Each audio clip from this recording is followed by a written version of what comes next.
네, 선생님들 만나 뵙게 돼서 반갑습니다. 오늘 제가 드리는 그 말씀들이 이제 아마 제가 처음으로 현대사 시기로 넘어온 것으로 알고 있는데요. 여기 계신 선생님들께서 이미 경험하셨던 이야기들도 아마 나오게 되지 않을까 싶습니다.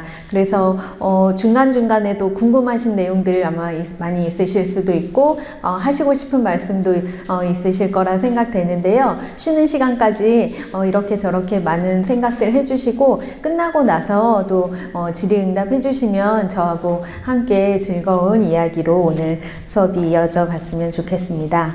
저는 한림대학교에서 한국 근현대사를 가르치고 있습니다. 제 주 전공은 해방 1945년 해방 이후의 한국 현대사이고요. 가장 메인 테마 제 박사 학위 주제이기도 한 내용을 오늘 선생님들과 같이 말씀을 드리려고 합니다.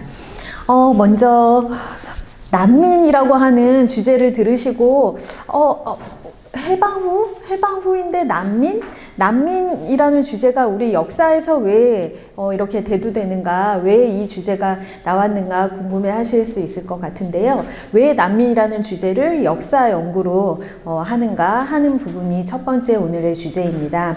두 번째는 분단과 한국 전쟁의 이야기인데요. 여기서는 아마 선생님들께서 전쟁의 이야기는 부모님을 통해서나 아마 들으신 선생님들도 많으실 것 같습니다. 한국 현대사에서는 사실상 가장 중요한 역사적 사건이다라고 하면 이 전쟁을 빼놓을 수가 없는데요. 오늘 이 강의에서는 전쟁에 대해서 특히 실제로 전쟁을 경험했던 분들의 이야기, 특히나 전쟁의 생존자라고 하는 분들에 대한 이야기를 좀 나눠보려고 합니다.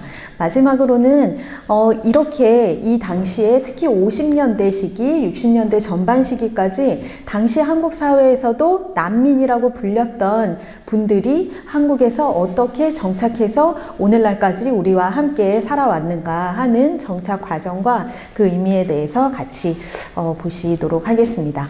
먼저 한국에서 난민이라고 하는 주제를 들으시면 아마 이런 최근의 기사들, 최근 아주 며칠 전까지 제가 열심히 이제 검색을 해서 선생님들 강의안을 이제 제출하기 직전까지 한국에서 지금 난민 이야기를 보면 어떤 지금 문제들이 또는 주제들이 이야기되는가 하는 것을 찾아봤는데요.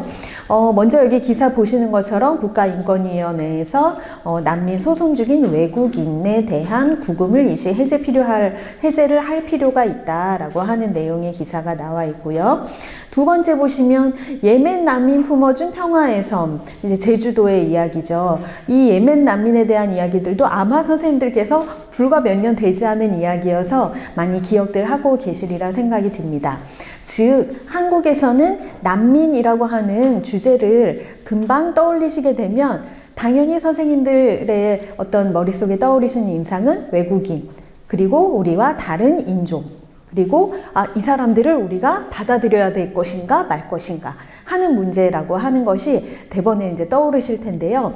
오늘 이 수업에서는 이 난민 문제에 대한 선생님들의 인식을 좀 확장했으면 좋겠다라고 하는 저의 어떤 바람도 있습니다.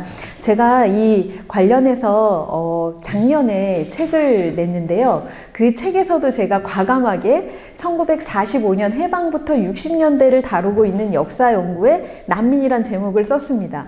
그래서 여러 가지 하여튼 평을 많이 받았어요. 긍정적인 평가도 많이 있었고요. 질문도 많이 받았었습니다. 그래서 오늘 선생님들께도 이 난민이라고 하는 개념 또는 우리한테 익숙한 이 말이 우리 역사에서는 어떻게 또 다르게 또는 확장적으로 이야기될 수 있는가 하는 게 오늘 저의 가장 핵심적인 문제이면서도 어떻게 보면 결론이기도 한 이야기입니다.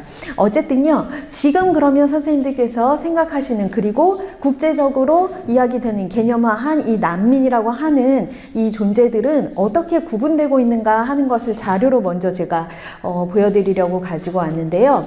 여기 보시는 것처럼 영어로 되어 있어서 죄송합니다. 이거를 좀 제가 번역을 해가지고 가져왔으면 좋았을 텐데, 선생님들 이렇게 차분히 보시면요. 맨 위에 보시면 요즘 지금 전 세계 우리 두 지역에서 큰 전쟁을 계속 벌이고 있습니다. 여기는 어디냐면 팔레스타인 난민, 가리킵니다. 그래서 팔레스타인 난민 구호 기구에서 그 구호 대상이 되고 있는 팔레스타인 난민은 그 규모가 너무나 많기 때문에 이렇게 별도로 분류하고 있는 것을 보실 수가 있습니다. 그리고요, 여기도 역시 보시면 유엔 난민 기구인데요. 유엔 난민 기구에서 대상화하고 있는 난민을 가리킵니다. 여기는 비호 신청자, 비호를 필요로 하는 사람이라고 하는 뜻이고요. 여기도 보시면 다른 의미에서 보호를 필요로 하는 사람, 동그라미 규모로 보면 일반적으로 생각하시는 그 난민, 레퓨지라고 했을 때는 국제적인 난민인데요. 이 난민의 동그라미가 좀 큰 거 보실 수가 있죠. 아, 그렇구나. 보실 수 있으신데요. 제가 이제 말씀드리려고 했던 것은 더 큰 동그라미를 보이고 있는 데가 있습니다. 즉, 이 자료는 제가 어디서 가지고 온 거냐 하면 유엔 난민기구에서 지금 아주 최근 2022년 현황을 보여주고 있는 자료인데요. 이 자료상으로 봤을 때 가장 이 많은 수의 규모를 차지하고 있는 난민이라고 했을 때는 그 사람들이 누구냐 하면요. 바로 internally displaced people 이라고 되어 있어서요. 국내에서 이 강제적인 이주를 하게 된 난민을 가리킵니다. 즉, 우리한테는 해외에서 난민이 된, 즉 국적이 없거나 자기 국가를 벗어나야 되는 사람들이 가장 큰 규모라고 흔히 생각할 수도 있지만요. 유엔 난민기구에서 지금 비호해야 된다, 보호해야 한다라고 하는 대상으로 파악하고 있는 난민의 가장 많은 규모는 한 국가 내에 있는 사람들이라고 하는 것이죠. 그래서 이 사람들에 대해서 번역을 이제 어떻게 하느냐가 문제인데요. 이 번역에도 사실 중요한 문제가 있었습니다. 제가 2017년에 이 주제로 이제 학위 논문을 완성하던 그 시점에는 이 internally displaced people을 뭐라고 얘기했냐면 국내 난민이라고 유엔 난민기구 한국에서 그렇게 번역을 했었는데요. 최근에 제가 자료를 다시 찾아보니까 이분들을 뭐라고 얘기하냐면 국내 실향민이다 이렇게 한국어로는 번역을 하고 있습니다. 즉 어찌되었든 지금 현재 전 세계적으로 보더라도 난민이다라고 이야기했을 때에는 가장 많은 수를 차지하고 있는 것은 국가 경계를 벗어난 사람들이 아니라 국가 경계 내에 있는 사람들이다라고 하는 것을 파악하실 수가 있는 것이죠. 제가 왜 이 난민 문제를 우리나라 역사에서도 살펴봐야 된다라고 생각했냐 하면요. 사실은 이 문제는 선생님들이 생각하시는 것처럼 우리나라 문제만이 아니라 세계적인 문제입니다. 이 세계적인 문제라고 했을 때 이 문제는 언제부터 그럼 대두가 됐냐라고 한다면 선생님들이 그동안 쭉 역사 공부를 우리 이 학당에서도 아마 해오셨을 텐데요. 우리나라에서는 고려시대에도 있었지, 또는 그 이후에 고대시대에도 고구려도 유민이 있었지, 고조선도 유민이 있지, 이렇게 생각하실 수 있는데요. 여기에서 말하는 이 난민이라고 했을 때는요, 이때 이 난민은 지금 오늘날 우리가 살고 있는 이 국가, 근대적인 국가죠. 이 근대 국가가 만들어지는 과정에서 생겨나는 존재들을 특별하게 가리키는 말입니다. 그래서 이때 우리가 유엔에서도 마찬가지, 유엔 자체가 근대 이후에 생겨난 기구이기도 하고요. 오늘날 우리가 살고 있는 이 전 세계의 여러 국가들은 근대적인 형태를 가지고 있는 주권 국가인데요. 이 국가가 생기는 과정 속에서 난민도 같이 생겨난다라고 하는 것이죠. 그렇기 때문에 어느 나라가 만들어진다. 우리는 대한민국이 1948년 정부 수립을 하게 됐죠. 물론 역사적인 연원이 임시정부에 있지만요. 그런 것처럼 다른 전 세계의 나라들도 근대 시기에 접어들면서 오늘날과 같은 형태의 국가를 형성하게 되는데, 국가를 형성하게 된다 했을 때는 우리가 국가의 3요소, 우리 흔히 많이 얘기되죠. 국민, 영토, 주권을 이야기하는데요. 국가를 구성하는 국민이 형성되는 것인데, 그런데 살펴보니 국가를 구성하는 국민만 형성되는 것이 아니라 이 국민 안에 포함되지 않는 사람들도 동시에 생겨난다라고 하는 것이죠. 그래서 흔히 우리가 생각할 때는 아니 모든 국가가 국경을 가지고 있고 자기 영토와 이 주권을 가지고 있는 형태가 된 것이 아닐까 생각할 수도 있는데요. 사실은 그렇지 않다는 것입니다. 왜 그렇지 않냐 하면요. 바로 이 근대 국가가 만들어지는 과정 속에서도 많은 전쟁이 있었죠. 그 중에서 가장 대표적인 것은 제2차 세계대전입니다.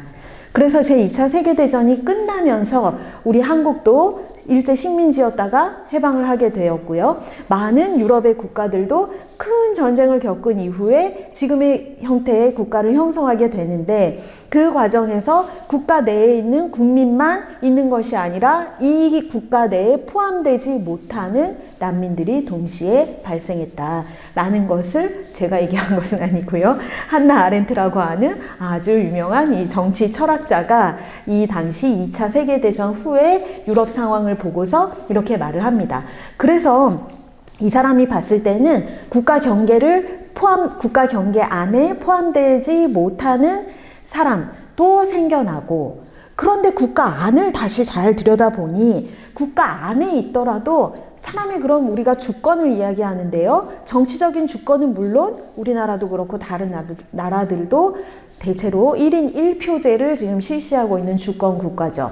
그런데 인권이라고 하는 개념으로 살펴본다면 정치적인 권리, 똑같은 한 표를 가지고 있는 것은 맞는데, 내가 이 어떤 사람 또는 권력자와 똑같은 위치에 있는가, 내 인권은 어떤 누군가의 사람들과 모두가 다 동등한가 하면 꼭 그렇지는 않다라고 하는 주장을 같이 합니다.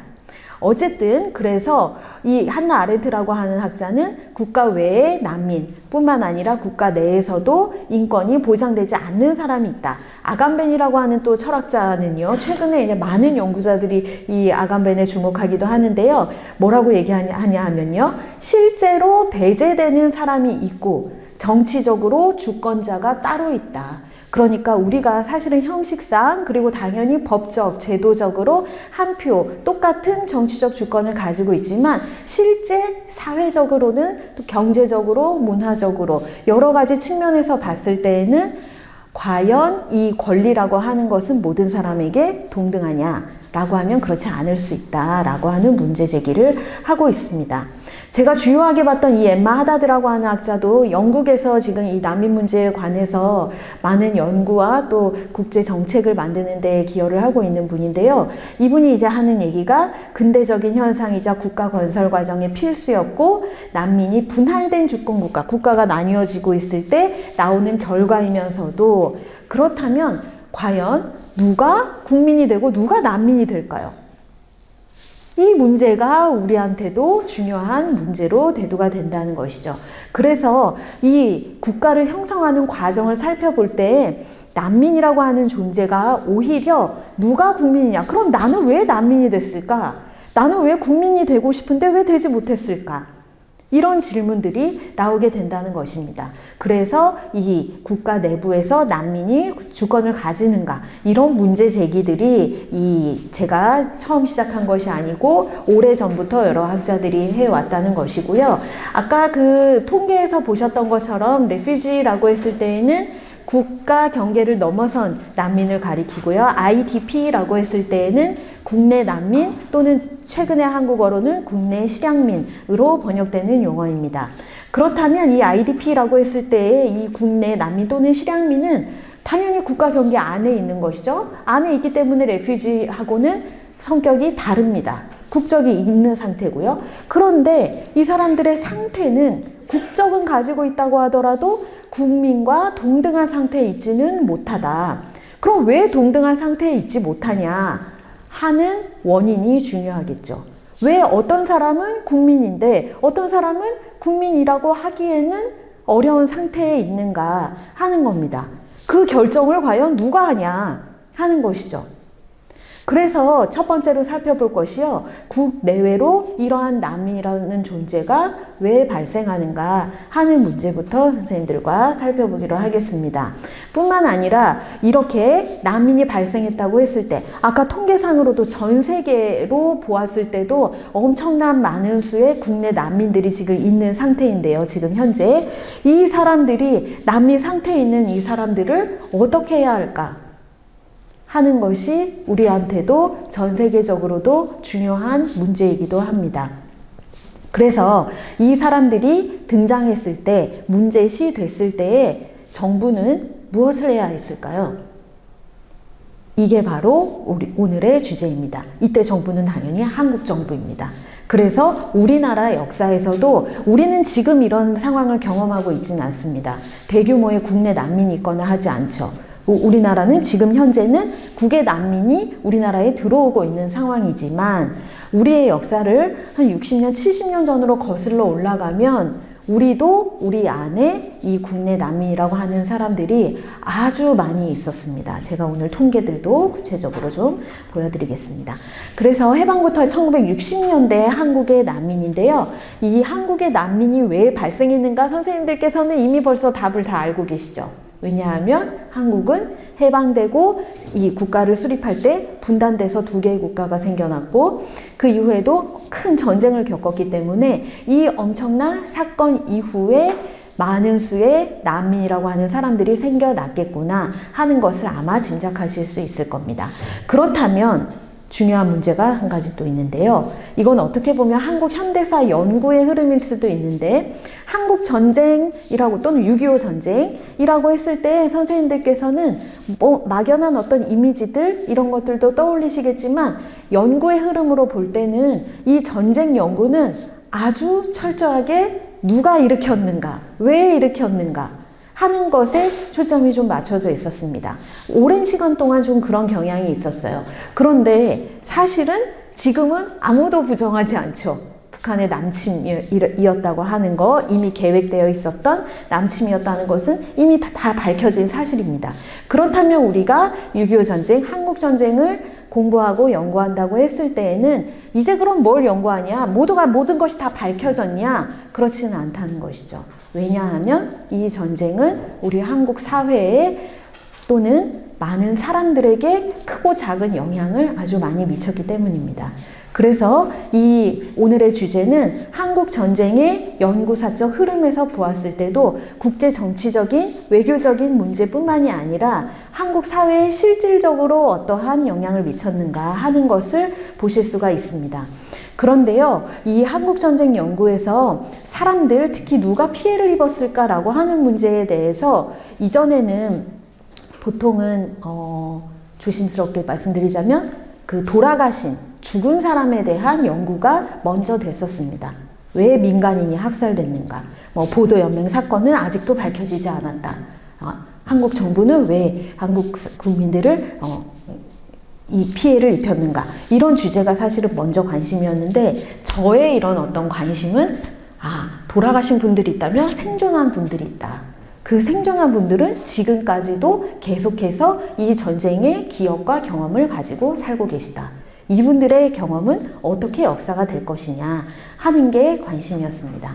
그래서 여기 지금 나오는 자료는요, 선생님들께서 아마 처음 보시는 얘기실 거예요. 왜냐하면 제가 처음 한 얘기거든요.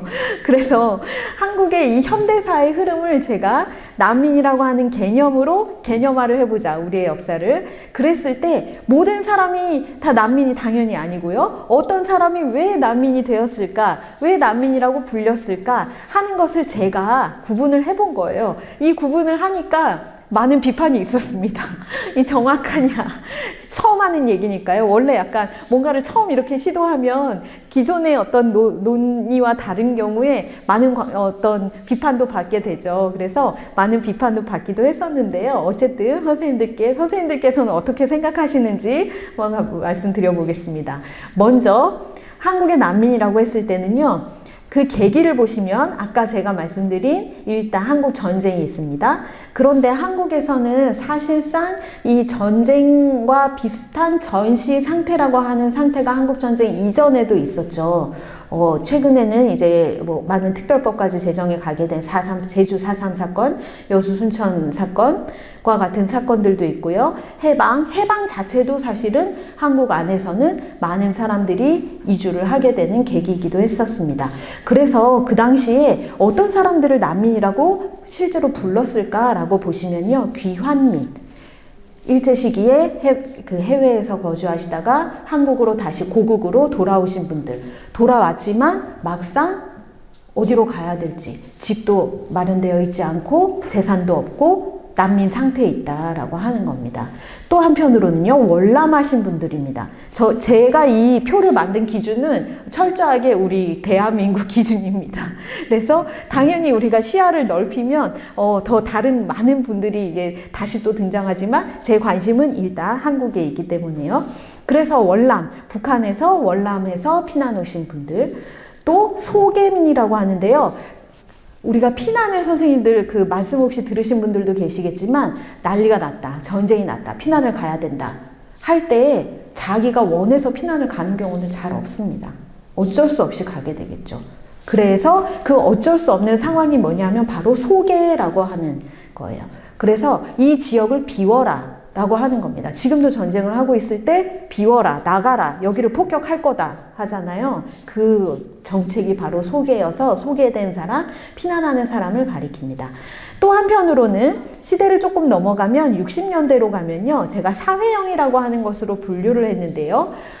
전쟁이 그럼 끝나면 이렇게 왔다 갔다 집이 없거나 아니면 살기가 어려운 상태, 우리가 흔히 그런 사람들을 이제 난민이라고 얘기하거든요. 난민이라고 했을 때 사실은 여러 가지 계기가 있지만 공통된 어떤 상태라고 했을 때에는 강제적으로 이주하게 되는 사람들을 말합니다. 자기가 원해서 노동 이주를 하거나, 물론 그런 경우도 그게 꼭 강제적인 거냐 아니냐 논란이 있을 수 있겠지만요. 특히 전쟁 같은 경우 우리가 겪은 제주 4.3, 여순 이런 사건들은 강제로 이주를 할 수밖에 없었던 중요한 계기였죠. 그런데 제가 이 연구를 하면서 한 가지 발견됐던 것은 이 강제적인 이주라는 게 꼭 정말 내 생명을 위협하는 사건만 있냐? 그렇지는 않겠다. 경제적인 측면에서도 내가 원하지 않지만 이주를 하게 되는 경우도 있을 수밖에 없다 해서 이 사회형이라고 하는 분류를 해봤습니다. 그래서 사회 경제적 상실, 빈곤, 파괴 이런 부분과 자연재해 등등을 포함해서 이렇게 구분할 수 있지 않을까, 이런 시도를 해본 것이고요. 여러 사람들을 볼 수 있지 않을까 생각을 했습니다. 그래서 어떻게 보면 계속 지금 예고편인 건데요. 아까 처음에 말씀드린 제가 이제 구체적인 수치로 좀 말씀을 드리겠습니다. 숫자가 너무 조그맣게 보이시는데요. 선생님들 그냥 대략의 추이를 보시면 됩니다. 체제형이라고 했을 때 제가 아까 귀한민, 월남민 말씀드렸는데 한국전쟁 이전에 이미 200만 명 이상의 사람들이 우리의 해방으로 어떻게 보면 또다시 원하지 않는 이주를 하게 된 거죠. 귀한민, 월남민 규모가 200만 명 이상으로 보이고 있습니다. 그럴 때 우리가 해방이 됐을 때, 그렇다면 그때 당시 정치를 하고 있는 미군정은 이 사람들을 어떻게 보고 있는가? 난민이라고 보고 있습니다. 그래서 이 사람들을 그러면 어떤 식으로 뭔가 대책이 필요하다, 정치를 해야 하니까요.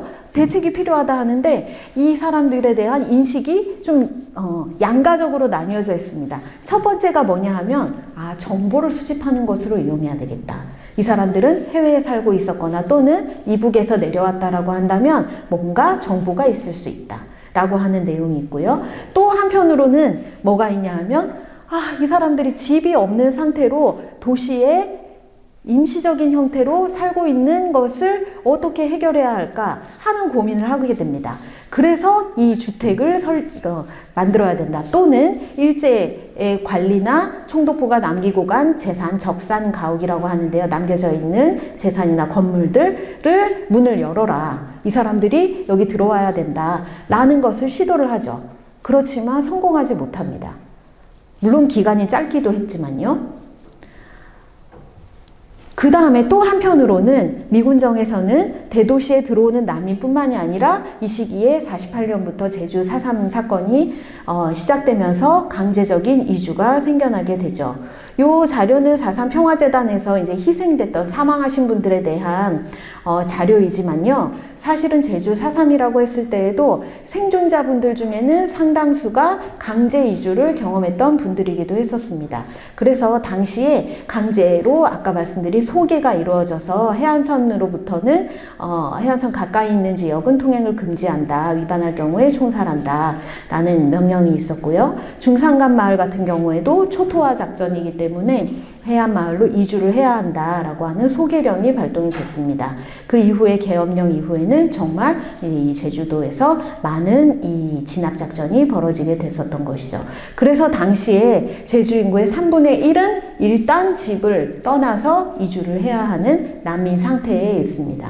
그래서 이때 이 난민이 된 사람들이 어디서든 임시적으로 이제 살 방법을 찾는데요. 그것 중에 하나의 방식이 이제 해안 마을에 뭐 성을 쌓고 같이 이 사는 모습들, 이런 부분들 볼 수가 있고요. 이 굴 속에 들어가거나 이런 생활도 하게 됩니다. 그래서 이런 난민 상태에 있는 모습. 그래서 제주 4.3에는 이런 굴이나 오름 같은 유적지들도 좀 보실 수가 있는데요. 이 장면은 아까 그 잠깐 자료로 보여드린 제주 4.3 평화공원에 가시면 이 굴 내부를 이렇게 재현을 해 놓으신 것도 보실 수가 있습니다. 그런데 이 제주도는 아주 중요한 지역이라고 제가 생각했던 이유 중에 하나가요.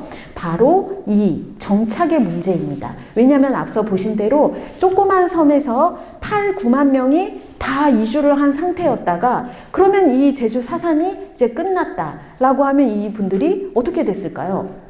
집으로 돌아가야 되겠죠. 그런데 집이 불타서 없다. 그러면 이 사람들은 이제 어떻게 해야 됐을까요? 그에 관한 내용이 바로 이 자료에 남아 있습니다. 이 난민과 관련해서는 가장 오래된 자료 중에 하나예요. 55년에 여기 영구 이렇게 나와 있죠. 제주도에서 만든 자료고요. 제주 4.3 사건 피해 상황 조사 이렇게 해서 이 난민들을 어떻게 정착시킬 것이냐 하는 것을 중요한 이 지금 정책으로 보고 있었습니다. 제가 몇 년 전에 벌써 한참 전인데요. 박물관에 가서 지금은 전시가 좀 바뀌었더라고요. 요 내용이 있길래 제 연구 주제가 이렇게 전시가 딱 돼 있는 걸 보고 의미가 좀 있구나, 중요하겠구나, 공부를 열심히 해야 되겠구나 생각을 했었습니다. 그 안에 있는 자료를 제가 다시 이제 정리를 해 보니까요. 피해 및 재건 상황 이렇게 돼 있고요. 피해 상황으로 봤을 때 앞서 그 나온 자료와 별반 크게 다르진 않습니다. 한 8만 명 정도 이제 피해를 입었다. 그래서 현재 재건 상황이라고 했으니까요. 집을 얼마나 다시 짓고 있는가 하는 것들도 보고 있는 것이죠. 그래서 여기도 다시 보시는 바처럼 4.3의 재건 정착 계획, 그래서 어떻게 정착을 해야 하냐, 피해 상황은 어떠하고 다시 집을 어떻게 지어야 되냐라고 하는 것들이 통계로 이렇게 나와 있는 것을 보실 수가 있습니다.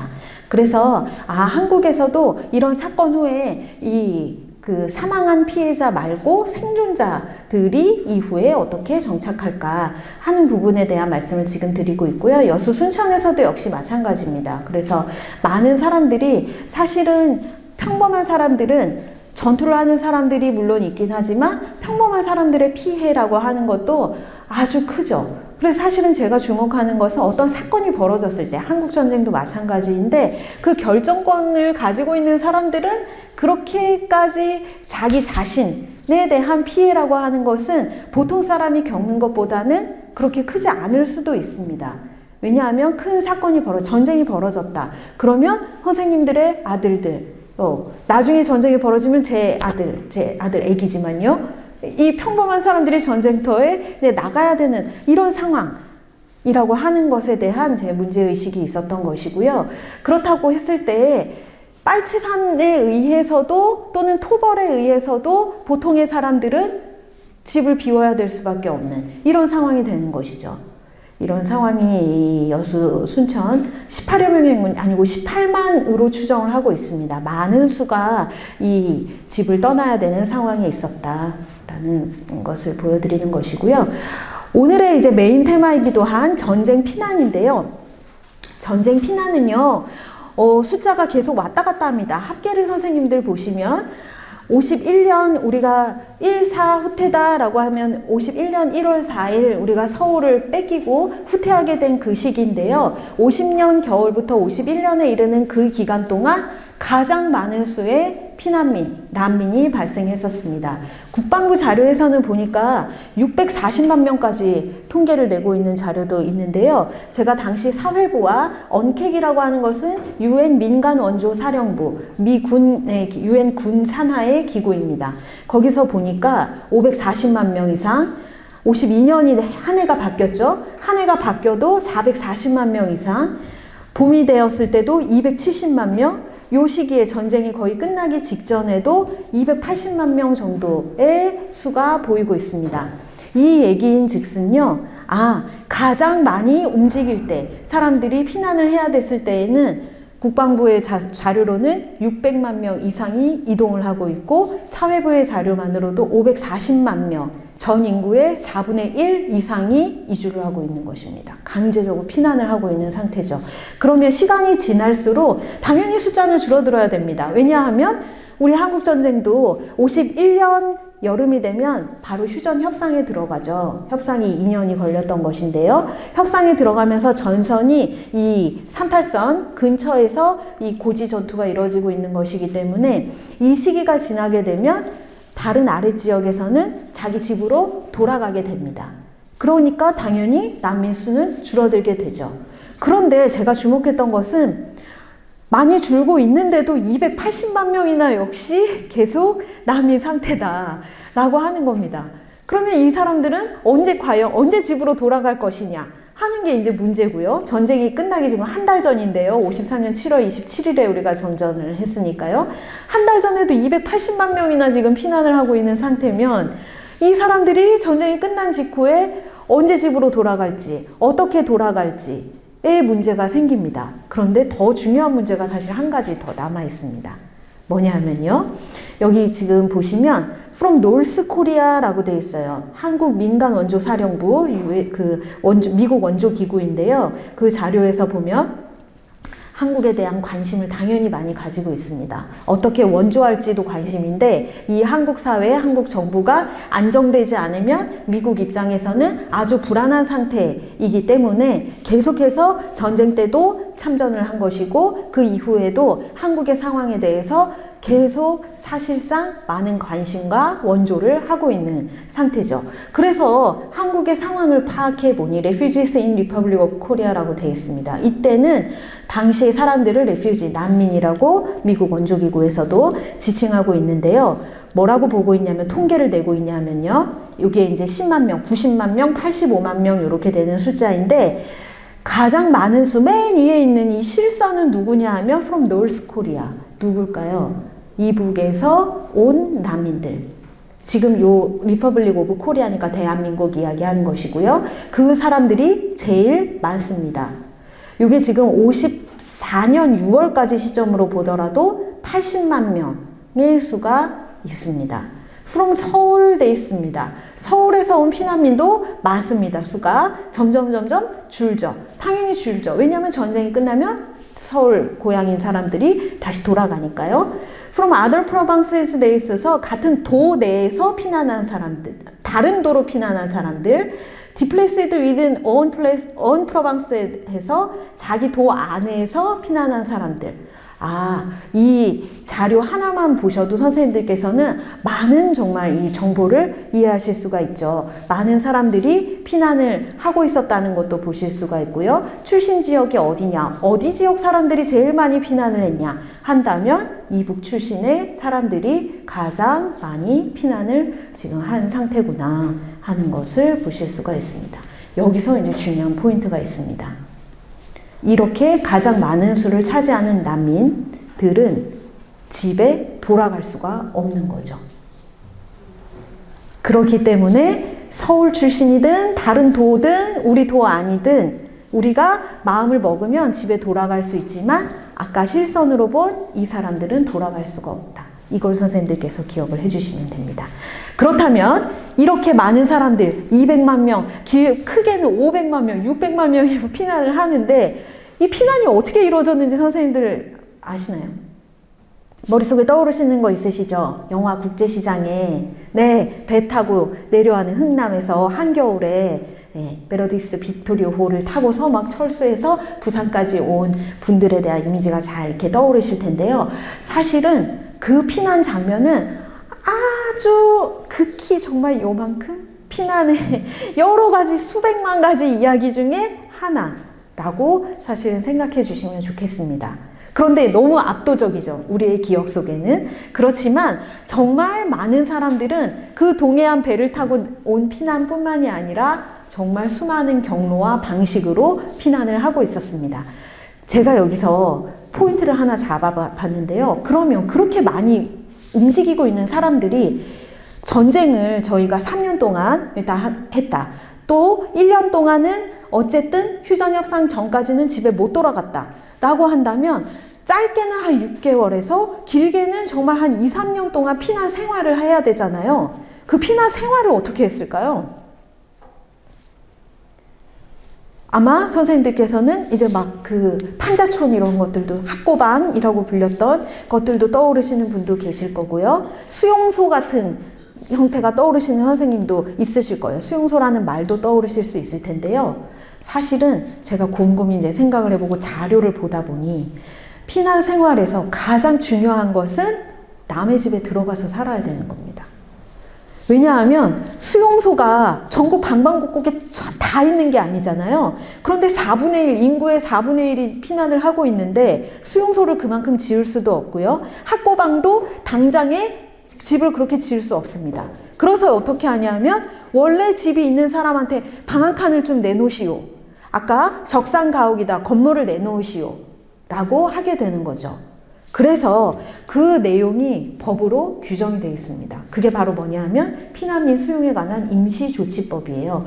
9월 25일에 이 법을 8월에 만들었다가 9월에 개정을 하게 되는데요. 뭐라고 얘기하냐면요. 법에서 규정을 하냐면 귀속재산, 우리한테 남겨진 이 재산 중에서 주택, 여관, 요정, 기타 수용에 적당한 건물의 관리인에 대하여 피난민의 인원과 피난기일을 지정하여 수용을 명령할 수 있다.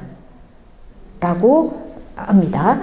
그러면 귀속재산 이외에, 귀속재산이라는 건 미군정으로부터 분배를 받은 거예요. 예전에 적산가옥이나 이런 것들을. 그런데 그걸 받지 못한 사람이 당연히 훨씬 많겠죠? 그럼 받지 못한 사람, 귀속재산 이외의 주택, 여관, 요정, 기타 수용에 적당한 건물의 소유자 또는 임차인에 대하여도 심지어는 지금 새를 살고 있는 사람이라도 피난민의 수용을 받아들여야 된다는 겁니다. 이 사람한테도 피난민의 수용을 명령할 수 있다.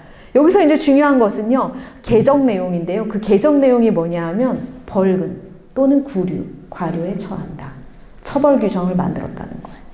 그러니까 이 법에 따르자면 내가 자, 당신 집에 피난민이 들어와야 됩니다. 몇 명 받으세요. 라고 명령이 떨어진다라고 했으면 받아들이지 않을 수가 없다라는 거죠. 빈방이 있든 없든 이것은 큰 상관은 없습니다. 물론 단칸방에만 7식구 살고 있는데 7명이 더 들어가세요. 이렇게는 못하죠. 그렇지만 약간의 여유만 있다고 하더라도 건물을 가지고 있다라고 한다면 내가 비록 나도 새를 살고 있다 하더라도 피난민을 받아들여야 되는 그런 상황이었다 하는 거죠. 그래서 제가 이 법의 개정 내용을 보고서 이 피난 상태라고 하는 것, 한국에서 난민이 수백만 명이 발생했다라고 하는 것은 그 사람들만의 문제가 아니었구나 하는 것을 짚어봐야겠다라고 생각을 했습니다. 수백만 명 그 사람들도 당연히 너무 어려운 상황이죠. 집에 언제 돌아갈 수 있을지도 모르는 상황이고, 그런데 그 분들과 또 다른 한편에서 기존에 살고 계신 분들도 같이 살아야 되는 이런 상황이 지금 한국 전쟁의 피난 상황입니다. 이런 기억을 가지고 계신 분들이 사실 마을 곳곳에 아마 계실 것 같아요. 제가 만나 뵀던 분들은 이런 경험들이 있습니다. 몇 가지 이제 정말 제가 이 피난하신 분들을 한 50여 분을 만났는데 어떻게 피난하셨는지, 어떻게 피난 생활을 했는지 그런 얘기를 오늘 선생님들께 이제 요약해서 그 말씀을 드리고 있습니다. 제주도에 피난을 왔던 분인데요. 잠시 뒤로 돌아가서요. 네, 제주도로 피난을 와서 이제 남의 집에 살아야 되는 분이에요. 그래서 말씀 이렇게 하셨어요. 집을 빌리고 하니까 초가집 다 낡은 집에 그냥 들어갈 수 없어서 집을 다 뜯어놓은 거 수리를 다 했대요. 내가 비록 남의 집에 이제 들어가려고 가서 보니 집이 너무 낡아서 이제 수리를 다 했어요. 그래서 한쪽에는 경찰도 살고 우리도 살고 그러는데 사람들이 그러더래요. 고쳐봤자 다 소용없다고. 어차피 다 나중에는 뺏길 거라고. 그랬더니 실제로 원래 집 주인이 뺏어갔다라고 하는, 그래서 갈등 상황을 이제 보여주는 거죠. 옆에 있는 사례는 더 제가 너무나 한국적이고 현실적이다 이런 생각을 했었는데요. 정해진 집으로 갔어요. 그랬더니 그 집이 딸만 9을 낳은 집이었던 거예요. 그런데 이 피난하고 있는 피난 가족은 아들만 있는 집인 거예요. 그러니까 이 딸만 있는 집에서, 딸 지금 9명 있는 집인데 아들 3명 있는 집 피난민들이 자기 집에 와서 이제 살아야 된다고 하니까 좀 싫었을 것 같아요. 제 생각에도 좀 꺼려졌을 것 같긴 해요. 무조건 막 받아들여야 된다, 다 같이 살아야 된다, 이렇게 요구하기만은 어려운 상황이죠. 그래서 이불 보따리랑 소달구지랑 다 갖다 놓고 이제 살아야 되니까 했더니 아들만 있는 집이어서 안 된다, 이제 거절을 당했습니다. 그래서 딴 집에 갔어요. 그래서 다른 집에 가니까 주인이 젊었는데 또 딸을 낳고 아들이 또 죽고 없는 집이었대요. 그래서 그 집에서도 또 쫓겨났대요.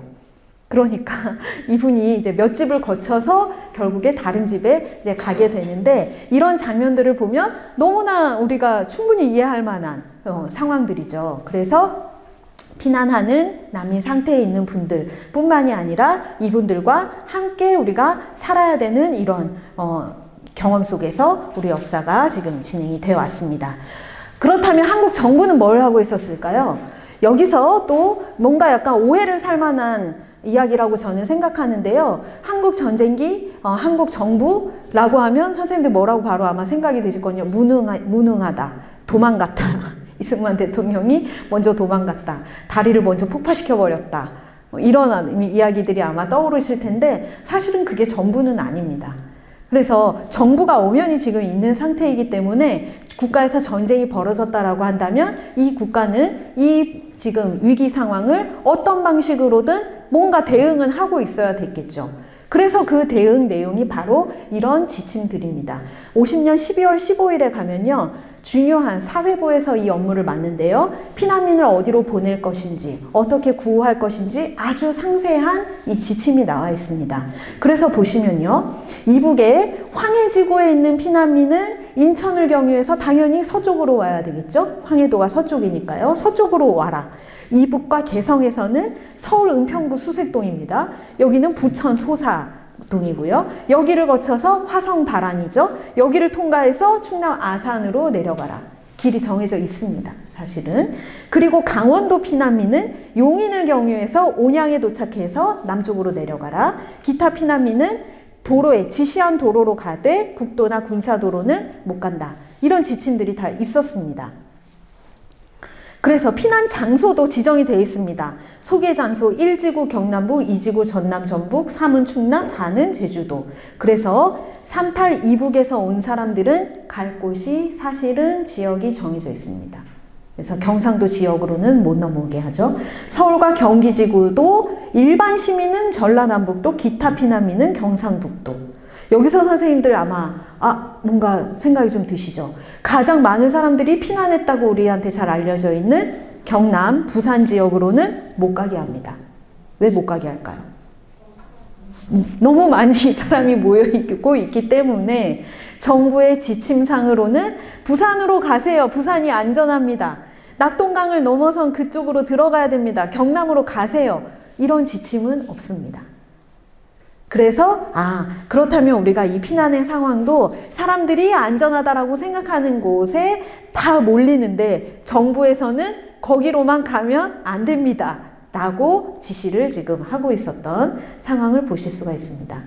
제가 자료를 찾아보니까요, 국가기록원에 있는 자료인데요, 제목이 저기 선생님 조그맣게 있는데요, 피난민 통로 약도라고 나와 있습니다. 앞서 경로를 그렇게 줄글로 돼 있었던 거를 지도로도 이렇게 보여줍니다. 자, 이렇게 가세요. 철길은 여기, 군사도로는 여기, 피난민 이동하는 곳은 여기. 그래서 여기 보시는 것처럼 제1통로, 2통로, 3통로 이렇게 해서 통로를 여기 지금 코스를 다 지정을 해둔 거예요. 그래서 길을 여기다가 이렇게 그려놓은 거죠, 다. 그래서 이쪽으로 이동을 해야 한다라고 하는 지침을 내리고 있습니다.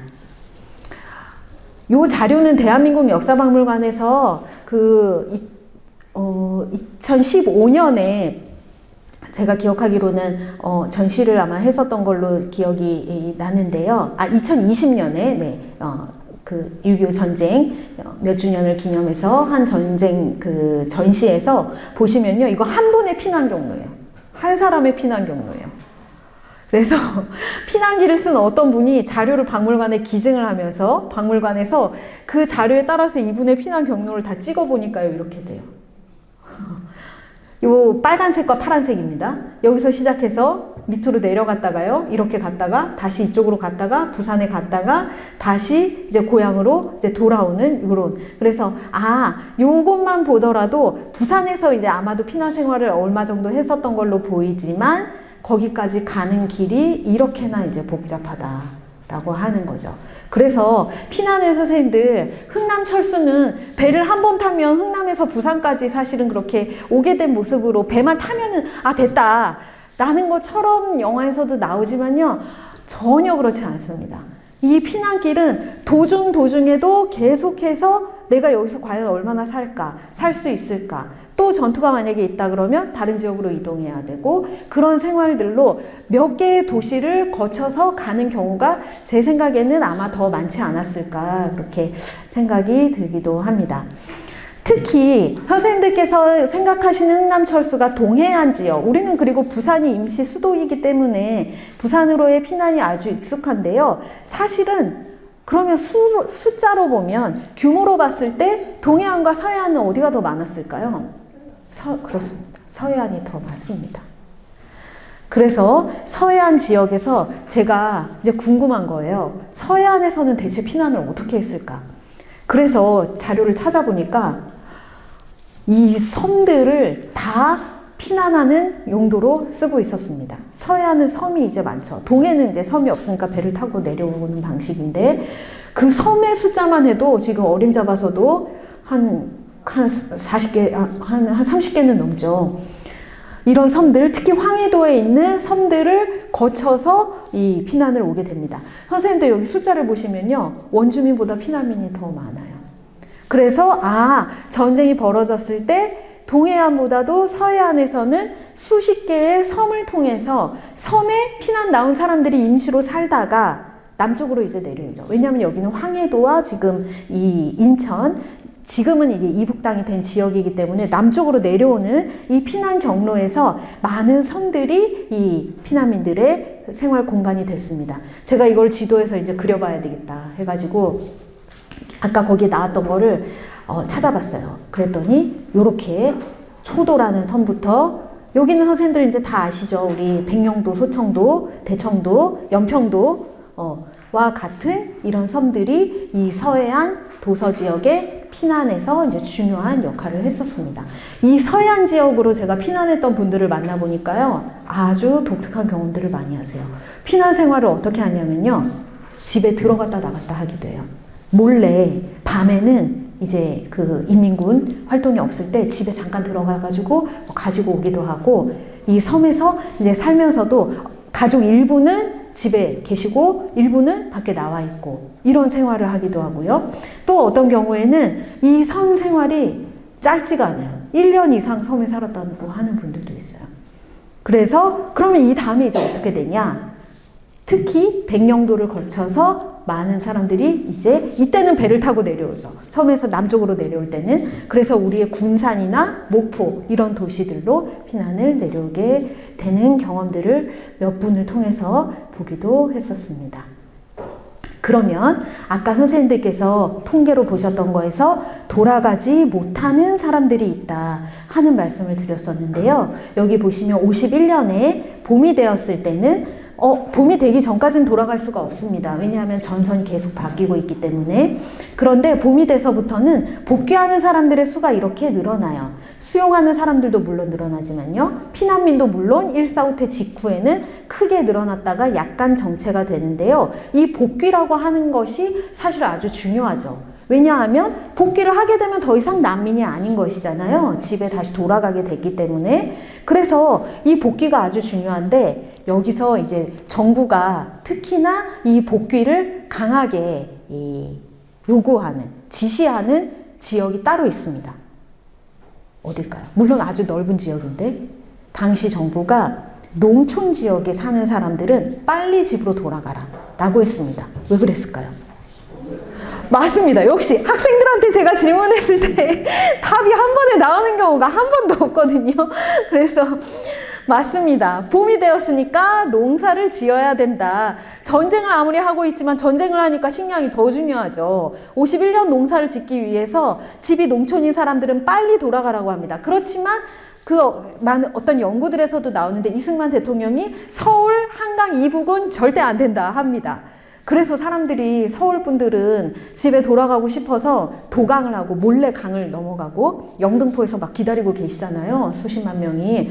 그래서 서울로나 경기 북부는 못 갑니다. 하지만 농촌은 빨리 복귀하라 라고 했기 때문에 이렇게 봄이 되자 여러분들이 복귀를 하는데 앞서 예고했던 것처럼 돌아가지 못하는 사람들이 80만 명이 있었습니다. 네. 그러면 이 사람들을 이제 어떻게 할까? 이 사람들이 어떻게 살아야 될까 하는 게 한국 정부뿐만 아니라 미국에서도 너무 초미의 관심사예요. 왜 그럴까요? 이 사람들의 고향은 북한 지역이기 때문에 이 사람들이 한국에 잘 정착할 수 있을까 없을까는 또 다른 의미에서 전쟁의 결과를 보여주기도 하는 것이기 때문이었어요. 남한으로 내려왔는데 피난을 해서 내려온 사람들이 한국 사회에 살 수 있을 것인가 하는 문제가 남게 됐습니다. 제가 막 이런 많은 숫자들이 있는 막 통계나 이런 것들을 계속 좀 보여드리면서 뭔가 이렇게 막 자세히 짚어드리지는 않고 있는데요. 그런 이유가 좀 하나 있기도 있습니다. 뭐냐 하면요. 여기 제가 보여드리는 통계는 당연히 공문서, 여기도 보시면 보건사회부, 아까도 보신 것처럼 정부 부처에서 만든 거거나 유엔기구에서 만들거나 다 그런 어떤 공적 기관들에서, 공공기관에서 생산된 문서들인데요. 그런데 사실 제가 이런 통계들을 이제 열심히 다 정리를 하고 문서들을 많이 살펴보고 정리도 하고 그랬는데 여기 이 자료가 담고 있는 현실도 있지만 그렇지 못한 현실도 자료가 다 말해주는 것은 아니다. 그래서 오히려 통계가 그 현실 그대로다라고 생각하면 좀 곤란하지 않을까, 그런 생각도 한편으로는 좀 해보기도 했었습니다. 어쨌든 그럼에도 불구하고 이 당시의 상황을 이해하는 것, 어떤 추이를 보는 것, 이런 것에는 이 통계 자료는 어떻게 보면 기본이니까요. 그런 부분들을 좀 감안을 해주시면 좋겠습니다. 어쨌든 여기 지금 50년대 이제 55년부터 61년까지 한국보건사회부에서 구호 양곡을 배부를 하는데요. 선생님들 아마 많이 다들 기억하실 거예요. 한 60년, 70년대까지도 이 구호 양곡, 강냉이, 가루, 밀가루, 우유 이런 것들도 배급이 계속 나오기도 하고 그런 지역들도 있었는데요. 50년대에는 사실상 이 구호라고 하는 것이 한국의 이 사회 정책에서는 가장 핵심적일 수밖에 없습니다. 전쟁 후에 특히나 이렇게 많은 수의 난민들이 발생한 상황이고, 그 난민뿐만이 아니라 피난을 하지 않았다고 하더라도 그 경제 상태가 사실 빈곤한 상태, 곤궁한 상태였기 때문에 구호를 필요로 하는 분들이 아주 많은데요. 그 중에서도 이제 제가 추이를 또 이제 보려고 검토를 해보니 50년대에 구호 양곡을 받는 대상의 통계를 다 내고 있습니다. 선생님들 모르셨죠? 나눠주는 게 그냥 다 나눠주는 게 아니고요. 어느 지역에 어디에 어느 만큼 갔다 이제 정부에서는 통계를 내고 있는데 1955년에 150만 명 정도였고요. 56년부터 이걸로 잠깐 보여드릴까요? 예, 보이시죠? 150만 명, 240여만 명, 270만 명, 여기도 200만 명. 제가 계속 이 자료를 보고서 이런 생각을 했었습니다. 한국의 현대사에서 우리가 이제 보통 60, 70년대에 엄청난 경제 성장을 사실상 하게 되죠. 그런데 61년까지도 보면 구호 양곡을 받아야 되는 사람의 수가 그렇게까지 크게 줄지 않았습니다. 그 얘기는 아직도 여전히 우리는 적어도 제가 그래서 이후의 통계까지도 보니 60년대 중반까지도 우리는 사실상 전쟁 이후를 살고 있었던 거다. 라고 봐도 과언이 아니겠다. 이렇게 뭔가 이 구호를 받아야 되는 사람들은 여전히 이렇게 많았다. 우리가 막 이 성장의 어떤 성취나 이런 것들은 사실은 체감하게 되는 것은 80년대에 이르러서이지, 그 이전에는 우리가 아무리 수치상으로는 성장을 했다고 하지만 실제 사람들의 삶은 어땠을까 하는 것을 이런 추이를 보고서 아, 그렇구나 하는 생각을 하게 됐고요. 또 이제 수치를 보니까 시설, 선생님들이 생각하시는 그 구호 시설들입니다. 뭐 양로원도 있을 수 있고 고아원 이런 시설들이요. 시설 구호, 그리고 거택 구호, 집에서 이제 받는 분들이죠. 당연히 집에서 받는 사람들이 훨씬 더 많습니다. 또 이제 한편으로는 임시적 구호라고 해서 여러 이 사람들로 구분을 하는데 이 사람들의 숫자가 90만 명 이상으로 100만 명에 가까운 수죠. 제일 많습니다. 그래서 제가 판단했을 때에는 이 임시적 구호 대상자는 아마도 피난민, 난민 출신일 수밖에 없다. 또는 천재지변이라고 여기 나와 있는 이런 어떤 특별한 지금 이주를 하고 있는 집에 있지도 않고, 집이 아니니까요. 집에 있지 않고 시설에도 없는 사람들이다 라고 하는 것으로 제가 이제 추론을 해봤습니다. 그래서 이 임시적 구호 대상자를 보니 복귀 정착자는 앞서 보신 대로 피난했다가 집으로 돌아간 사람들을 가리키고요. 복귀 불능 농민이라고 하는 사람들을 한국 정부가 따로 구분을 했습니다. 앞서 선생님들이 보신 것처럼 고향이 이제 휴전선 이북이 된 돌아가고 싶어도 돌아가지 못하는 분들이시고요. 기타 난민이라고 하는 수도 상당히 많은데요. 제가 이걸 뭐라고 해석해야 될지 잘 모르겠더라고요. 정보가 아예 없습니다. 숫자만 이렇게 나와 있고요. 천재지변은 아마도 우리가 50년대도 선생님들 그 태풍 사라호 다 아시죠? 59년에 태풍 나고 뭐 수해 나고 하는 일들이 많아서 아마도 많이 있었을 수 있다. 이제 그런 생각을 좀 해봤습니다. 어쨌든 여기서 이 복귀 불능이라고 하는 말이 이제 저한테는 딱 이 중요한 문제가 되겠구나 하는 생각을 하게 됐고요. 이분들을 학계에서는 뭐라고 부르냐면 월난민이다 이렇게 지칭을 합니다. 남쪽으로 경계를 넘었다라고 하는 것이죠. 이분들의 현황을 이제 또 각종 자료들을 통해서 제가 이 시기별로 보다 보니까 이 전쟁 전에 83만 명 정도가 돌아가지 못한 상태였겠다라고 하는 것을 보실 수가 있습니다. 그래서 이 분들을 이제 그러면 한국 정부가 어떻게 생각했을까요? 어떻게 해야 된다고 봤을까요? 그 중요한 정책이 바로 오늘 선생님들께 소개해 드릴 건데요. 제가 근데 이거를 연구하면서 깜짝 놀랐어요. 아니, 이렇게 방대하고 중요한 사업인데 제가 2010년대부터 이제 연구를 하기 시작했는데 이제까지 아무도 정말 그냥 한 줄 언급, 미국 자료에 한 줄 나와 있는 걸로만 적어두고 그렇게 하셨더라고요. 이전에 선배들이. 왜 그랬을까 하는 생각을 하면서 자료를 이제 추적해 보니까요. 사회부에서 낸 국정감사 답변 자료입니다. 이제 국정감사가 우리 거의 끝났죠. 50년대에도 국정감사를 하는데요. 국정감사를 받을 때 사회부에서 자료를 만든 거예요. 답변을 하기 위해서. 거기 뭐라고 나와 있냐면요. 난민 정착사업 추진 상황이라고 나와 있습니다. 선생님들께 제가 소개해 드리려고 하는 것이 바로 이 난민 정착사업이라고 하는 것이죠. 그래서 국정감사에 답변해야 되는 정도로 일단 중요한 거였나 보다 보실 수 있을 거고요. 여기서도 역시 마찬가지고 보건사회부에서도요. 난민 정착 사업 추진에 아마 관한 건이었던 것 같아요. 지금 글자. 네.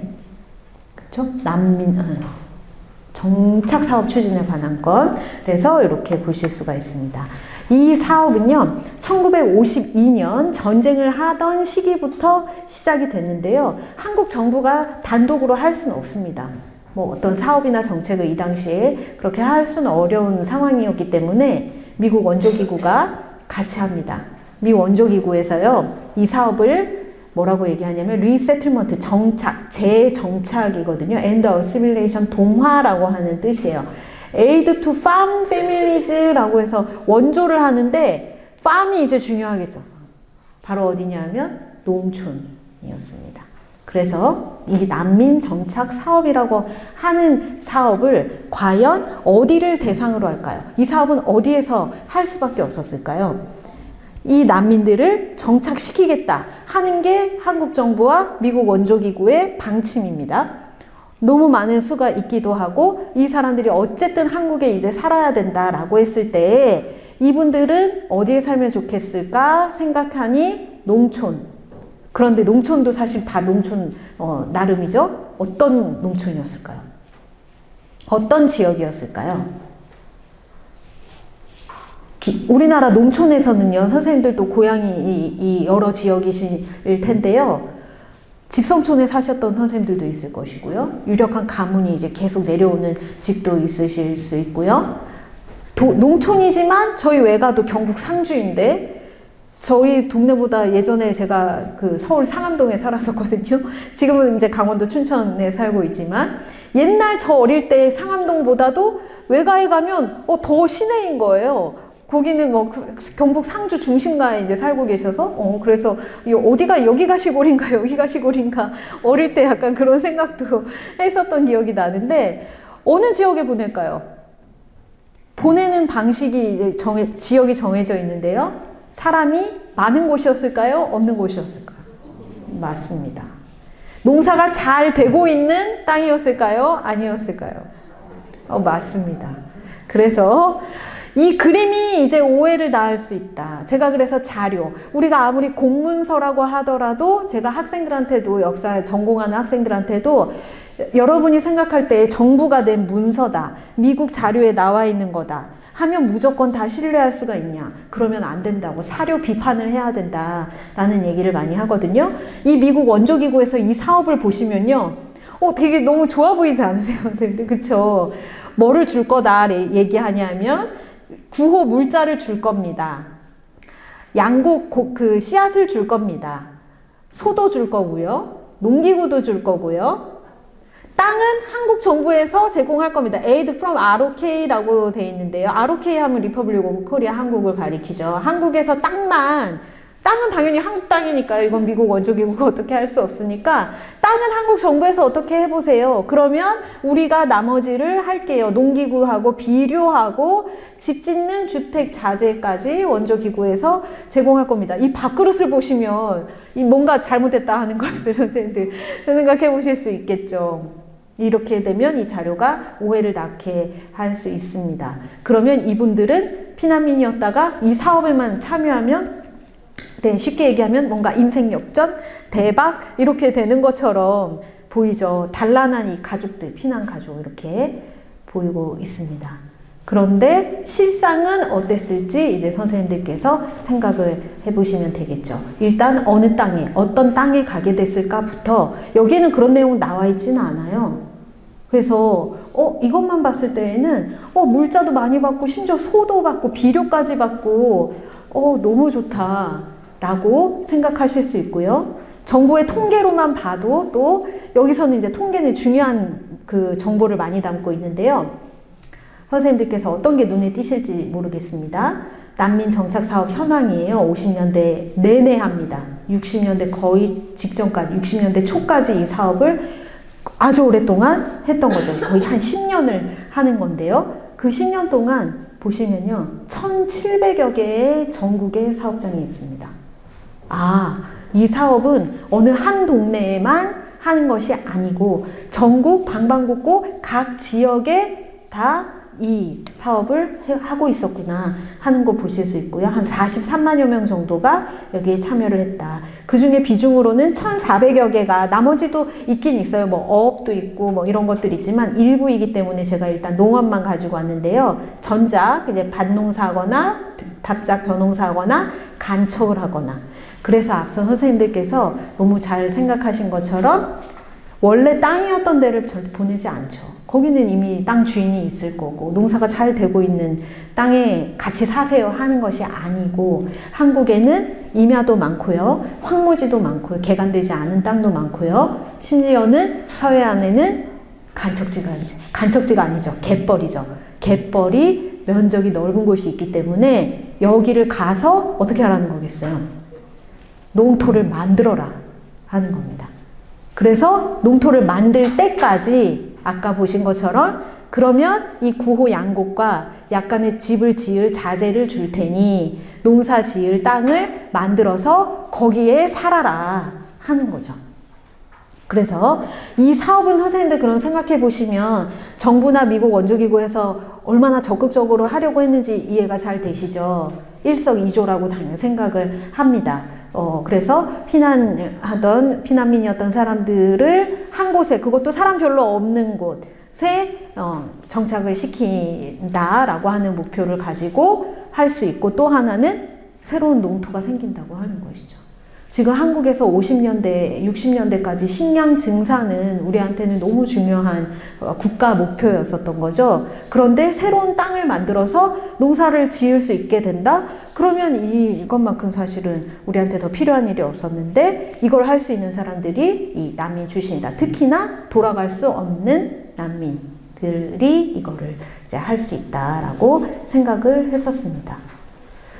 그래서 이 자료는요, 선생님들 그냥 정말 참고만 하시면, 이건 좀 연구자들한테 제가 보이려고 만든 건데요. 경제조정관실이라고 하는 것은 뭐냐 하면, 우리가 미국 원조를 계속 받고 있기 때문에 원조 물자와 자금을 관리하는 한미합동기구입니다. 경제조정관은 미국 사람이 맡는 것이고요. 이 경제조정관실, 원조에서 이 난민 정착이 얼마나 큰 비중이었나를 제가 증명을 하려고, 제가 보니까 이 사업이 되게 중요한 것 같아요. 그 자료만 봐도 1,700여 개나 사업장이 있었다는데, 동네 곳곳에, 그래서 제가 1,700여 개 중에서 한 20군데는 가봤거든요. 정말 많은 곳에 이게 있었는데 왜 이때까지 사람들이 밝히지도 않았고 잘 알지도 못하는 것 같고, 전후에 이 난민 정착 사업이라는 거를 다 모를까 해서 왜 이럴까 생각하다가 자료가 없나 해서 자료를 뒤져보니 그게 아니었었어요. 미국 원조 기구에서도 이 사업은 여기 보시는 것처럼 아주 많은 금액을 차지합니다. 외원단체 운송비라고 하는 것은요, 물자를 운송해 와야 되잖아요. 양곡도 그렇고 뭐 주택 자재 목재 이런 거를 들여오려면 그 운송비의 비중도 아주 높아요. 그리고 주택 건축 자재도 엄청 많은데요. 이 주택들이 도시에만 다 짓는 주택들이 당연히 아닙니다. 도시는 그렇지 않다고 하더라도 집을 너무 많이 짓고 있잖아요. 그 학고방과 이 판자촌이 계속 생기고 있기 때문에 정책을 펼친다라고 했을 때에는 당연히 정책 당국자들 입장에서는 도시에다가 집을 더 많이 짓겠다 이런 생각을 하지는 않겠죠. 그래서 이 부분들이 이 정착 사업이라고 하는 것을 정부가 얼마나 중요하게 생각했는가, 미국 원조기구도 얼마나 중요하게 봤는가 하는 거를 보실 수가 있고요.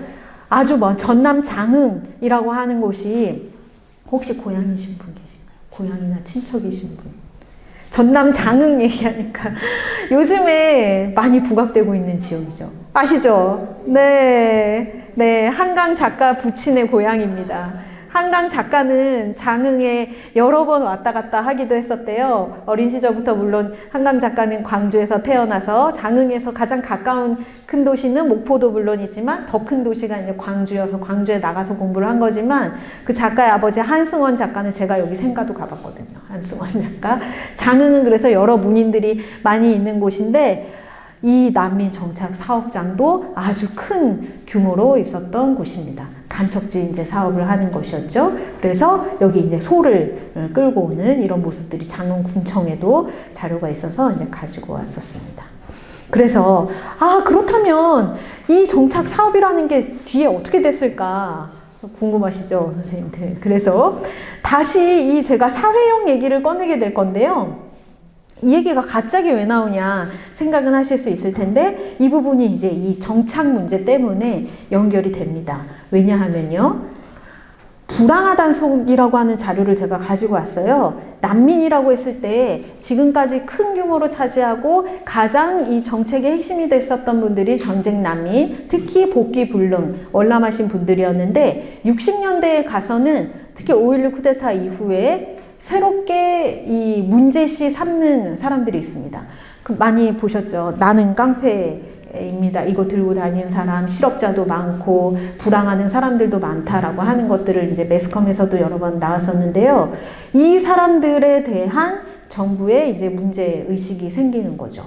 그런데 우리는 뭘 하고 있었냐 하면 난민 정착 사업이라는 걸 하고 있었습니다. 그러니까 5.16 군사정부에서 이 사람들을 그대로 하면 되겠구나. 피난민한테 했던 것처럼 보내면 되겠구나.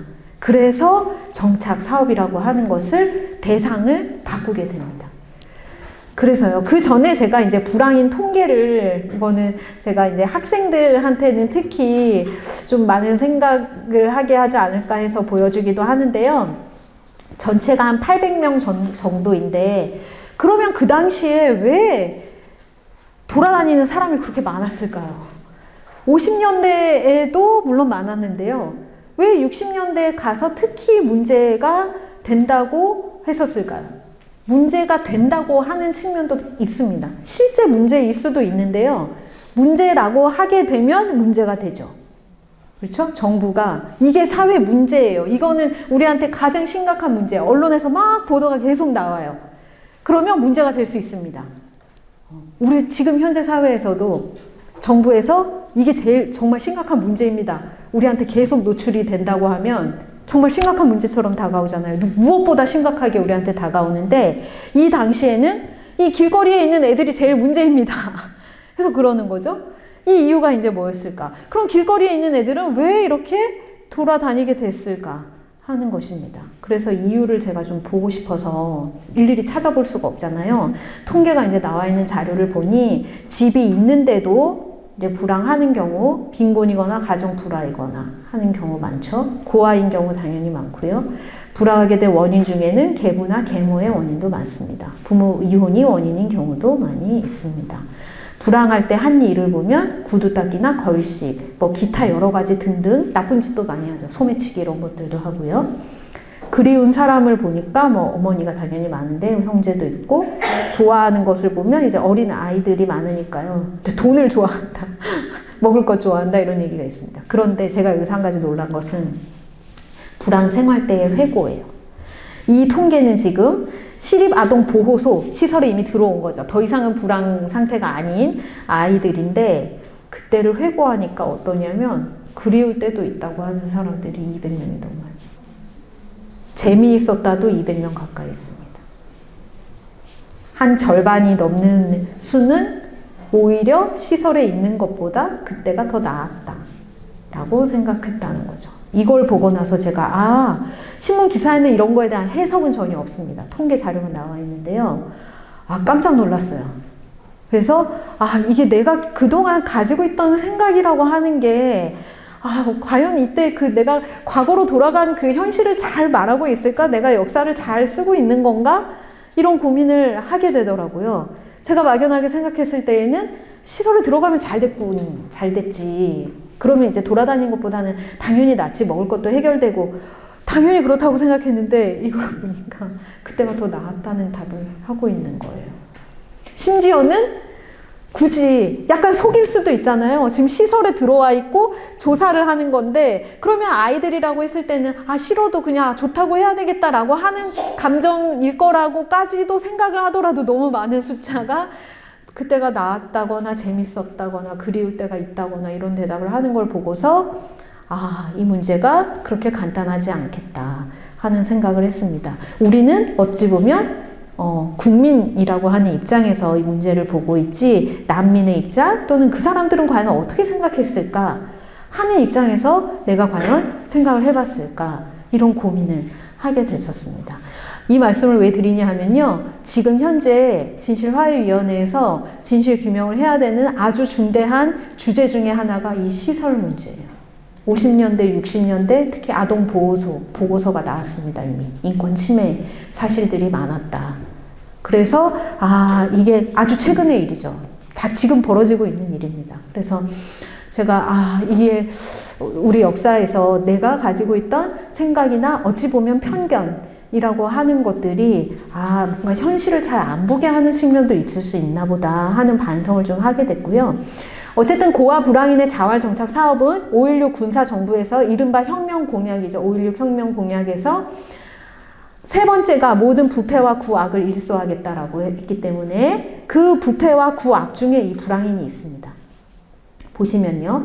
정착 사업이라고 해서 단속을 하겠다, 안정된 자립 생계를 유지케 하고 명랑 사회를 만들겠다. 미개간지구에 정착을 실시하겠다. 라고 얘기를 합니다. 그래서 대대적으로 단속을 하죠. 그래서 선생님들의 머릿속에는 나는 깡패입니다. 이 사진이 우리한테 너무 강렬하게 있는 거예요. 이 정책이 5.16 군사정부는 쿠데타로 집권을 했고 기간이 이제 짧죠. 그 뒤에 민정이양을 해서 박정희 정부가 만들어지게 되는데요. 이 짧은 기간 동안 사실 큰 업적을 내기가 어렵죠. 업적이 별로 없어요.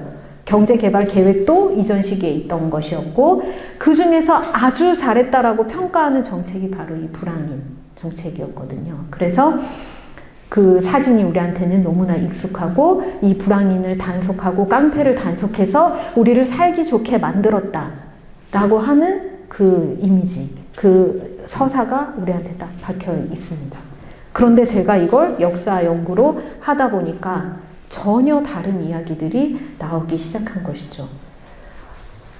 이 서산개척단이라는 주제로 혹시 보신 적 있으신가요? 보신 선생님도 있으시고 아닌 선생님도 있으실 것 같은데요. 이 개척단이라고 하는 것이 제가 이제 하나만 대전 MBC에서 만들었던 거 잠깐 보여드리겠습니다.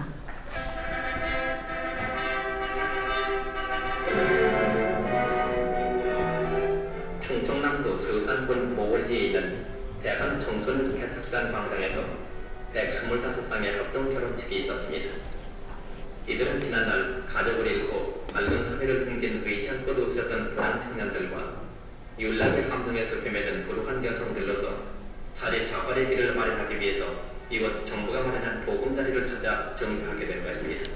네, 이렇게 이제 홍보가 되고 있었다. 그런데 왜 이 사람들이 억울하다고 얘기를 할까요? 그 안에 있는 현실이 사실 조금 이제 많은 그 문제들을 낳았던 것을 확인을 하실 수가 있는데요. 네. 그 자세한 얘기들은 선생님들께서 이미 많은 지금 언론이나 이런 데에서 보도가 나오기도 해서 제가 막 아주 구체적으로 가지고 오진 않았는데요. 우리 오늘 주제에서 또 뭔가 관련성만 제가 좀 말씀을 드리려고요. 그 안에서는 일단 이 피난민 정착 사업과는 좀 다릅니다. 왜냐하면 예상이 되시죠. 불황인들을 단속해서 했던 사업이었기 때문에 일단 밖에 나갈 수가 없습니다. 감금 상태에 있고요. 그래서 이 국가 피해 보상이나 이런 걸 요구하게 되는 것이거든요. 감금 상태에 이제 구타, 사망, 사고 이런 것들이 계속 많이 있었고 충남 서산 같은 경우에는 연고가 없는 묘지가 300기가 넘게 있습니다. 그래서 그런 일이 엄청난 일이 있었던 걸 제가 2011년에 발견을 했는데요. 그 시절에 아무도 관심을 가지지 않았죠. 그렇다가 2018년에 그것이 알고 싶다 보도가 나온 이후에 이제 사회적인 문제로 대두가 됐고 진실화해위원회에서 보상 판결이 아니죠. 보상 권고, 국가가 사과해야 된다. 인권 침해 사실에 대해서도 인정을 하는 정말 오랜 시간이 걸렸었습니다. 그래서 이 자료의 격차가 너무 큰 거예요. 대한뉴스에서 홍보하는 모습과 이분들이 거기서 맞으면서 강제로 결혼을 한 거죠. 그래서 결혼식도 이분도 앞서 나온 분도 강제 결혼했다가 이혼을 하시고 다른 분하고 살고 계시는 건데 우리가 보기에는 너무 이게 다르게 느껴지는 현실 이런 부분들이 제가 지금보다도 이제 한참 또 젊을 때여서 많은 고민을 하게 했던 그런 좀 경험이 있었습니다. 이렇게 했던 정착 사업은 자활정착 사업이라는 이름으로 했었는데요. 고아 불황인이요. 언론에는 지금 충남 서산시의 사례가 가장 많이 알려져 있고 진화위에서도 조사 대상이었는데 그것 말고도 10여 개가 더 있습니다. 일단 신문 기사로만 나오는 곳이요. 그런데 문제가 있죠. 왜 문제가 있을까요? 이 사실을 밝혀내기가 너무너무 어렵습니다. 피난한 원난민 난민 정착 사업장을 제가 찾아다니는 것도 그렇게 쉽지는 않았어요. 계속 살고 계신 분이 막 많지는 않으니까요. 지금은 이제 거의 다 돌아가셨고 한 10년 전에도 돌아가신 분들이 많이 계셨었는데 이 자활 정착 사업, 고아 불황인을 정착시켰던 이 사업장은 더 찾기가 정말 어려워서 서산과 장흥만 제가 이제 찾았던 것인데 왜 찾기가 어려울까요? 이분들은 일단 남아있지 않고요. 강제로 갔기 때문에 해산하거나 떠나거나 하는 경우가 훨씬 많았고 이분들을 찾는 과정도 정말 어려웠었습니다. 왜냐하면 자기를 잘 드러내지 않으시고, 그래서 이 피해라고 하는 것도 내가 피해자인가라고 하는 것도 자기도 이제 긴가민가 했던 것이죠. 왜냐하면 정부에서 너는 깡패야, 너는 너는 고아니까, 너는 가족도 없는데 여기 와가지고 일하고 먹여주고 재워주고는 하잖아, 결혼도 시켜줬잖아 라고 하는 것이 정부의 입장이었기 때문에 이분들이 내가 거기서 이렇게 두드려 맞은 것은 그건 내 잘못이었겠구나, 내가 도망가려고 하다가 잡혀서 맞았기 때문에 내 탓이었겠구나, 보통은 이런 생각을 다 거의 하시더라고요. 그리고 가족들, 지금에 있는 가족들한테도 이 사실을 얘기하지 않으신 분들이 많이 있었습니다. 어쨌든 불과 몇 년 전에 이 사실이 이제 우리한테 크게 알려지기 시작했었는데요. 그 사업 당시에는 어땠을까요? 장흥군 대덕정착 사업장 농지 분배 시기라고 하는 60년대 중반인데 대통령이 2번이나 전남 장흥이라는 정말 먼 곳에 갔었습니다. 농지를 분배했다. 서산과는 좀 차이가 있었습니다. 장흥에는 농지를 이제 분배를 했기 때문에. 이 그림은 뭐냐 하면 미국 공동 모금회 부회장 앞에서 사업 현황을 브리핑한다. 이게 뭘까요? 이 사업을 하면 원조 물자를 주겠다 라고 했기 때문입니다. 그래서 이 농촌에서 정착을 시키겠다라고 하는 이 사업은 한국 정부로서는 앞서도 그랬지만 너무나 좋은 원조 물자도 들여올 수 있고 내가 도시의 불황인과 깡패를 없앴다 라고 하는 것으로도 너무 정권의 홍보가 잘 될 수 있는 정책이었던 것이죠. 어쨌든 그래서 이 결과로 제가 서두에 말씀드린 것처럼 많은 농지가 생겼습니다. 대한뉴스에 이 장흥 소식도 또 담겨 있어요. 이만큼 일정부는 300평이니까요. 이만큼 이제 된 지역이 새로 생겼다. 장흥에서만요. 전국 각지에 이렇게 정착 사업을 통해서 만들어진 새로운 농토가 많이 있습니다. 그래서 사실은 새마을이라고 불리는 곳이 여러 지역에 있는데요. 새마을이나 신촌 이렇게 불리는 곳 중에서는 그 새마을은 1970년대 새마을 운동을 했다는 새마을이 아닙니다. 기존에 있는 마을이 아니라 이 해방 이후에 50년대, 60년대를 거치면서 개간과 간척을 통해서 새롭게 만들어진 마을이다 라고 하는 것이죠. 그래서 제가 이제 몇 군데 그 지역을 가보니까요. 예를 들면 2리까지 있는 지역이면 3리가 새로 생기는 거고요. 모월리 같은 경우도 모월 1인데 3리가 생겼던 것이고요. 장흥에서도 새롭게 마을이 생기면서 1, 2, 3리가 있었으면 4리가 이제 뒤에 마을이 붙는 거죠. 그래서 이 마을은 새롭게 생긴 정착촌입니다. 뭐 새마을입니다. 이런 소개를 하는 곳도 있고요. 잘 안 하는 곳도 있고 그렇습니다. 어쨌든 그럼에도 불구하고 앞서 보신 것처럼 1700여 개나 통계로 지금 잡히고 있는 상황이라고 한다면 전국 방방곡곡에 이 난민이었던 사람들이 새롭게 마을을 만들고 정착해서 살아오고 있는 지역은 우리 한국 사회에 이렇게 많이 있었다. 그렇게 새롭게 만들어진 농토에서 많은 식량이 또 생산되고 그분들도 이제 스스로도 정착을 해가는 과정을 살게 됐던 것이죠. 그래서 제가 왜 이 난민이라고 하는 주제가 우리 역사에서 이제 중요한가라는 질문을 선생님들께도 같이 드리고 싶은데요. 이제는 앞으로 현재와 미래를 생각해 본다면 우리 사회에서 다시 우리 한반도 안에서 그런 일이 벌어지면 안 되겠죠. 전쟁이 있지 않는다면 우리 안에서는 이런 비극이 이제 다시 반복되지 말아야 된다. 이렇게 많은 사람들이 강제로 이주를 하고 이런 생활을 하게 되는, 또 많은 사람이 죽고 이런 일이 있어서는 안 된다. 이런 생각이 가장 먼저 들지만요. 또 한편으로는 앞으로 한국 사회는 현실적으로 생각해 보면 국외에 아까 레퓨지라고 하는 난민들이 한국에 이제 계속 이제 들어올 수밖에 없는 상황입니다. 왜냐하면 한국 사회는 너무나 발전했고 번영한 선진국이기 때문에 이 선진국에서 이 문제를 어떻게 해결할 것인가 하는 것은 국제적으로도 많은 이슈가 이제 될 수밖에 없는 것이죠. 그럴 때에 우리는 앞으로 이제 어떻게 같이 공존할 것이냐. 공존하지 않을 수가 없습니다. 제가 살고 있는 춘천 바로 인근에 양구, 인제, 화천 이 지역만 가도 식당이나 공장에 외국인이 없으면 돌아갈 수가 없습니다. 우리 사회는 이미 벌써 공존을 하고 있는 셈인 거죠.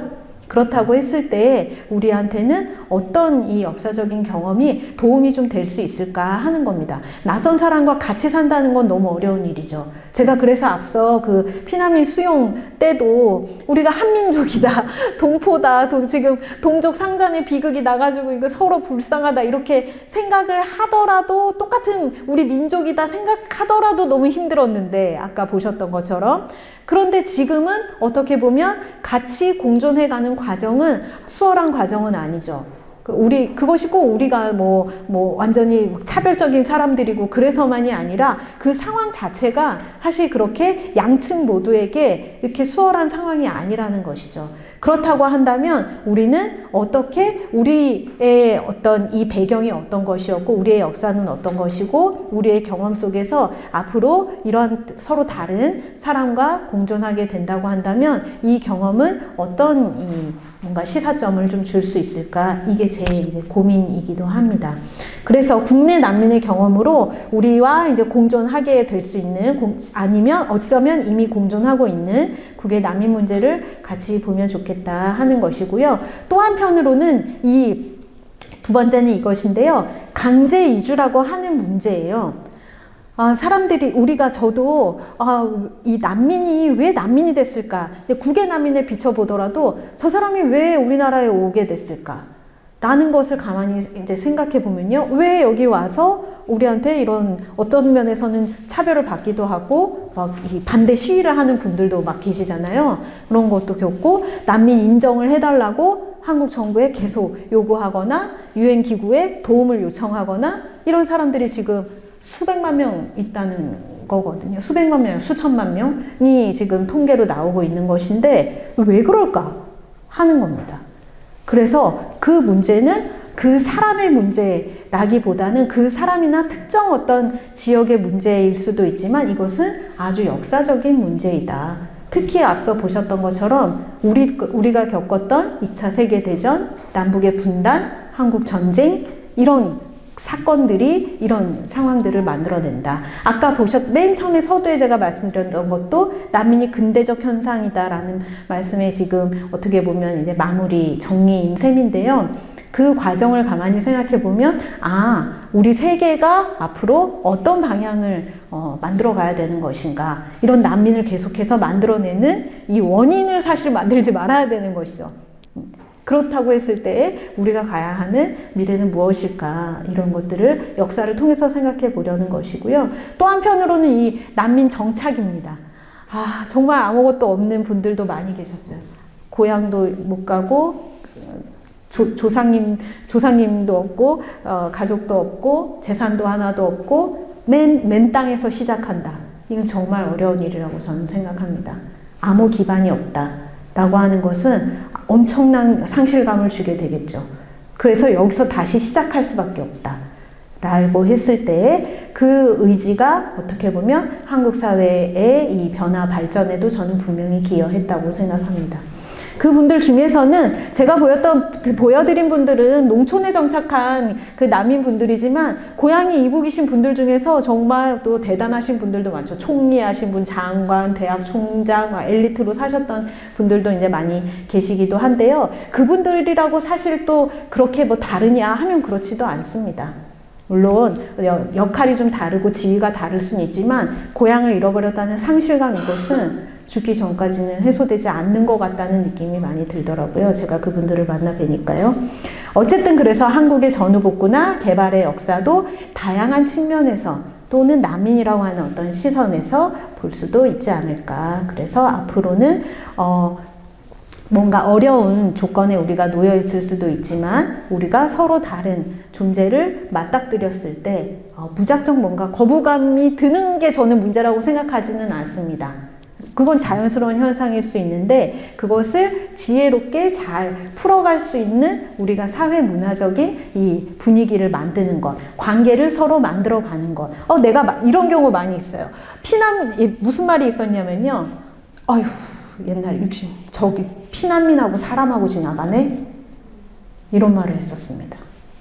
지금도 여러분 가만히 생각해 보면 제 다문화야. 이런 뭔가 그렇죠? 네. 깊은 그 어떤 차이 내지는 차별 인식이 있었던 그런 경험들도 많이 있고, 지금도 오히려 어린이들은 그렇지 않을 수 있지만 제가 아까 편견을 가졌던 것처럼 불황인이다 했을 때 가지고 있었던 제 어떤 그런 생각들처럼 그런 것에서 이제는 좀 더 자유로워지고 우리가 함께 공존할 방법을 어렵지만 찾아가면 좋지 않을까 하는 게 제 어떤 연구의 어떤 목적이기도 했고요. 오늘 선생님들과 제가 뭐 답이 없죠. 제가 뭐 오히려 지혜가 있으신 선생님들께서 이런 경험들, 많은 경험을 해오셨으니까, 우리 안의 역사에서 이런 경험을 좀 보면, 이런 것들을 우리가 좀 고민할 수 있지 않을까, 그런 생각들을 같이 나눠주시면 감사하겠습니다. 제 강의는 여기서 마치겠습니다. 감사합니다.